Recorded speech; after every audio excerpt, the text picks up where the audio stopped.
Bonjour la famille, j'espère que vous allez bien. Ici votre frère l'Afro-Canadien. On a notre rencontre virtuelle ce samedi, ok? C'est ce samedi-là, présentement je fais la vidéo. Nous sommes mardi, si je ne me trompe pas, le 10 décembre. Donc ce samedi, nous avons notre rencontre virtuelle. Fait que si ça vous intéresse de participer à notre rencontre virtuelle, on parle des faits de société pour une meilleure intégration au Québec et au Canada. Enregistre-toi sur le lien qui est en bas si tu m'écoutes sur YouTube, sur Facebook en haut, si tu m'écris sur TikTok ou sur Instagram, ben, tu m'écris juste en aparté. Ça me fait plaisir de t'envoyer le lien en fait, ok? Voilà. Et aussi, si tu veux me parler en aparté et que genre une vidéo t'intéresse et que tu aimerais en savoir plus, tu peux me texter. Texte-moi au 514-247-1737. Ça me fait plaisir de te répondre. Voilà.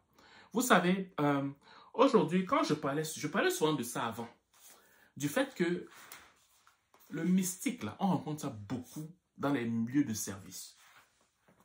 Écoutez, le mystique, on le rencontre beaucoup dans le lieu de service.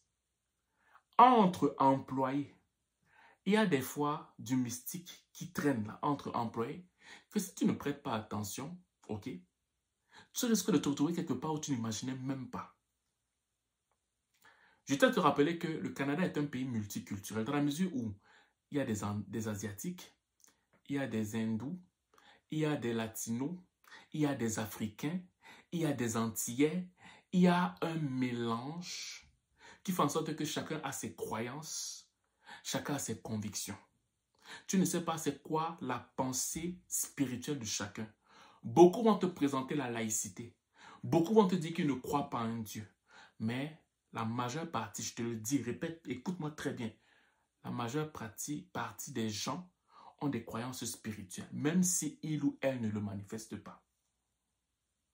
J'en parle encore aujourd'hui, pourquoi? Parce que j'ai eu une sœur qui m'a parlé, qui me fait son témoignage, qui me disait que quand elle était à côté d'un partenaire de travail, un collègue, ok, bizarrement, ses règles s'arrêtaient. Elle arrêtait de saigner. Oui, à chaque fois qu'elle était à côté de ce partenaire-là, elle arrêtait de saigner. J'ai d'autres personnes qui me disaient par exemple que quand il était avec ou elle était avec un partenaire, quand il y avait des conflits au travail, la nuit, écoute-moi très bien, la nuit, le partenaire venait lui dire ce qui n'allait pas, ce qui s'est passé durant la journée. Et elle se rendait compte que c'était à chaque fois qu'il y avait un conflit avec tel ou tel partenaire. Je peux t'en citer plein comme ça, plein, il y en a plein comme ça. Pourquoi? Parce que chacun veut plaire à l'employeur. Chacun veut donner, je veux dire, une image à l'employeur pour toujours être le chouchou de l'employeur, le privilégié de l'employeur. Et même des fois, les employeurs sont là comme ça, ils ne se rendent peut-être pas compte, mais d'autres employeurs, des fois, on utilise des fois des pratiques mystiques pour pouvoir influencer ces employeurs afin qu'ils prennent ou qu'elles prennent des décisions en leur faveur. Oui. Faites attention aux cadeaux que vous acceptez n'importe comment avec vos collègues à qui vous ne faites pas pleinement confiance, à la nourriture qu'on vous donne. Faites attention à tout ça. Je sais que dans la communauté afro-caribéenne, il y en a beaucoup qui vont te dire que oui, mais il y a une expression qu'on dit que la magie ne traverse pas l'eau. Ah bon? Ok.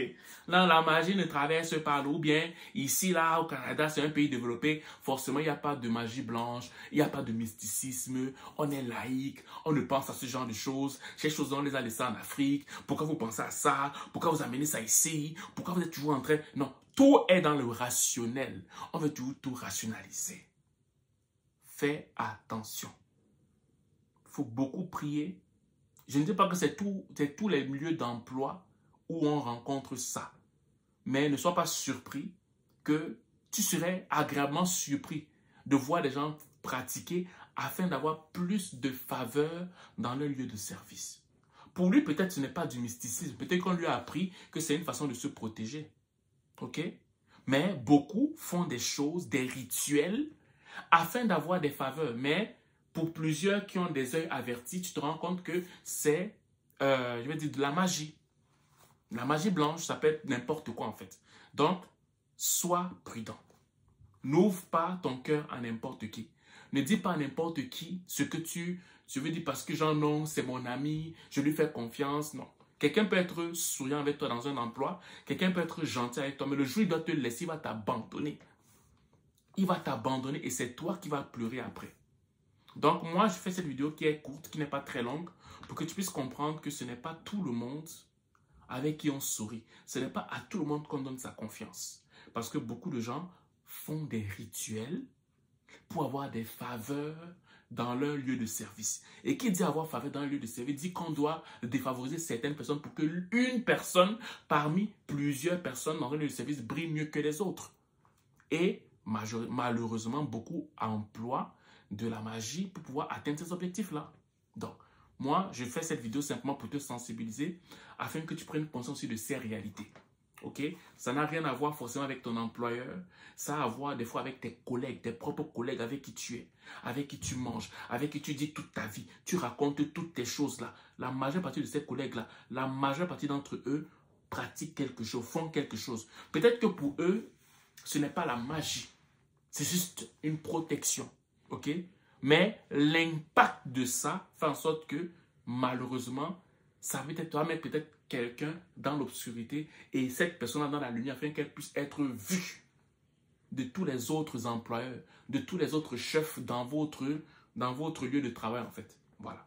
Donc c'est ce que je te dis aujourd'hui. J'espère que cette vidéo va te toucher et que tu vas beaucoup plus faire attention dans ton lieu de service. Si tu te souhaites de passer une excellente journée ou une excellente soirée dépendant du lieu où vous m'écoutez.